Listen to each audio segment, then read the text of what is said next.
Assalamualaikum, masih bersama dengan Ibu Murni dalam pembelajaran PPKN.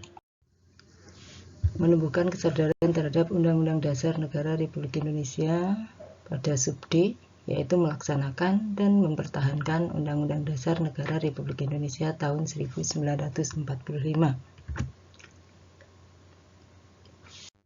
Perhatikan kompetensi dasarnya. Tujuan pembelajaran. Undang-Undang Dasar 45 menjamin hak-hak dasar warga negara. Sudahkah hak kita dijamin oleh negara? Dan sudahkah kita melaksanakan Undang-Undang Dasar 45 di dalam kehidupan sehari-hari kita? Persepsi melaksanakan dan mempertahankan UUD NRI tahun 45. Sudah dikatakan bahwa Undang-Undang Dasar Negara Republik Indonesia tahun 1945 memuat hal-hal pokok, memuat hal-hal yang penting bagi terselenggaranya negara. Yang tidak kalah pentingnya adalah memuat hak dan kewajiban. Pertanyaannya, sudahkah kita melaksanakan dan mempertahankan UUD NRI tahun 45?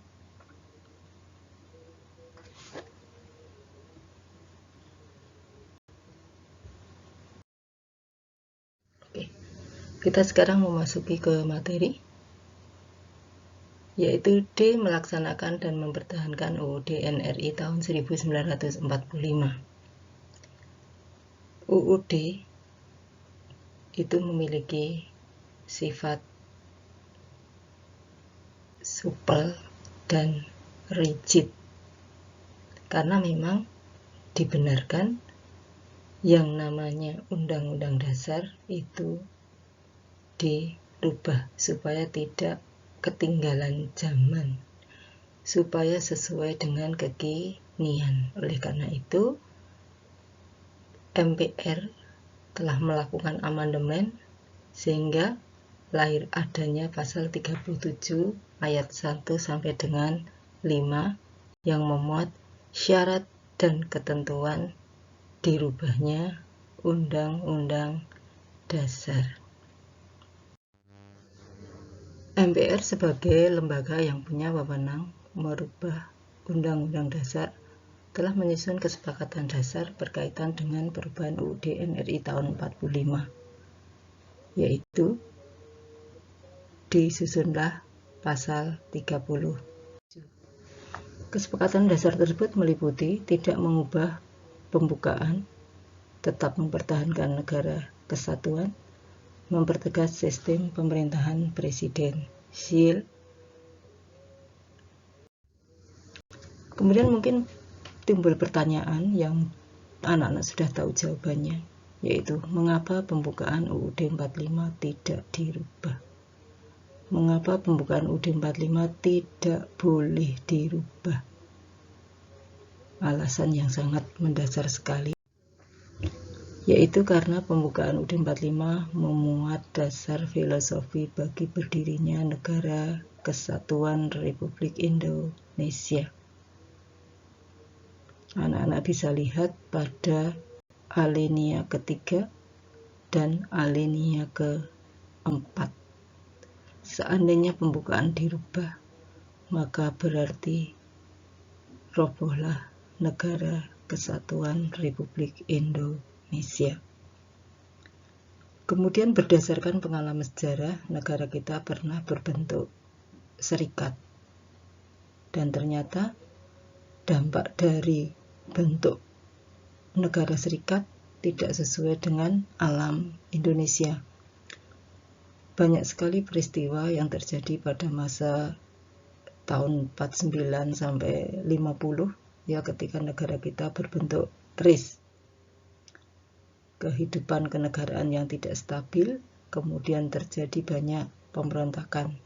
Nah, karena seperti itulah, maka yang paling sesuai dengan bentuk negara kita adalah kesatuan, ya, sesuai dengan amanat Undang-Undang Dasar Negara Republik Indonesia. Anak-anak bisa lihat di tayangan.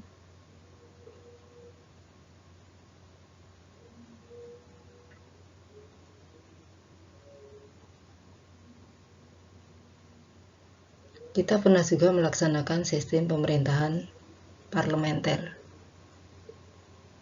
Akibatnya, pemerintahan juga tidak stabil, sering gonta-ganti pemerintahan, sering gonta-ganti kabinet, ya, sehingga program pemerintah tidak pernah bisa berjalan. Nah, hal itu bisa berakibat meresahkan rakyat. Bagaimana cara kita melaksanakan UUD 45? Kita sebagai warga negara Indonesia punya kewajiban untuk melaksanakan dan mempertahankan UUD Negara Republik Indonesia. Yang pertama, kesepakatan dasar yang telah ditetapkan oleh MPR tadi dilaksanakan. Yang kedua, kita melaksanakan UUD 45 di dalam kehidupan sehari-hari, baik kita sebagai siswa, kita sebagai warga masyarakat, ataupun kita sebagai warga negara. Taruhlah kita berpikir secara simpel. Orang tua kita, ayah ibu kita, saudara kita, bekerjalah sesuai dengan profesinya.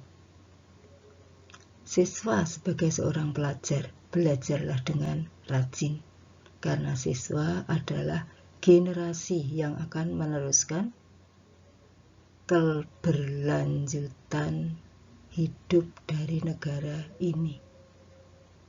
Nah, seandainya kita sudah melaksanakan, menunaikan kewajiban kita dengan yang sebaik-baiknya, berarti kita telah melaksanakan dan mempertahankan UUD NRI.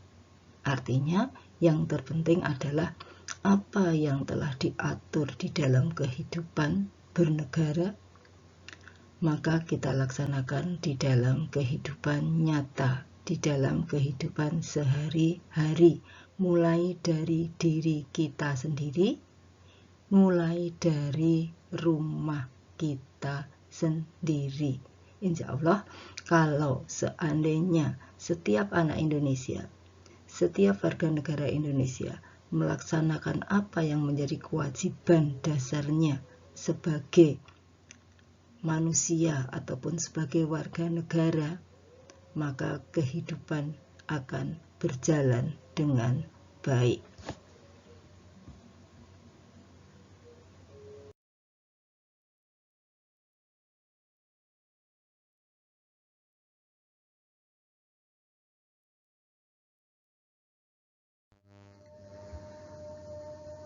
Sebelum pelajaran kita akhiri, kita akan melakukan refleksi apa saja yang telah kita bahas tadi, yaitu berkaitan dengan sifat UUD yang supel dan rigid.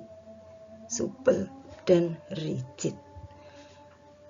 Kemudian UUD 45 bisa dirubah dengan syarat.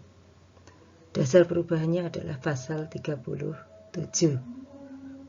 Kemudian bagaimana cara kita melaksanakan dan mempertahankan UUD 45 dalam berbagai lingkungan kehidupan.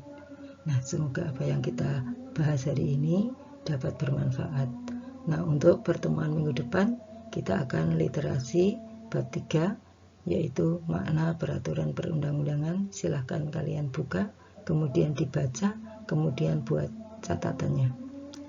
Kemudian untuk soal, ya, soal yang pertama yaitu tuliskan bunyi pasal 37 ayat 1 sampai 5 UUD NRI tahun 1945 amandemen.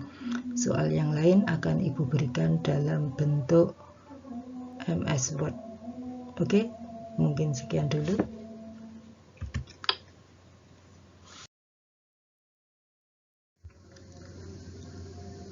Kurang lebihnya mohon maaf. Akhirul salam. Wassalamualaikum warahmatullahi wabarakatuh. Terima kasih.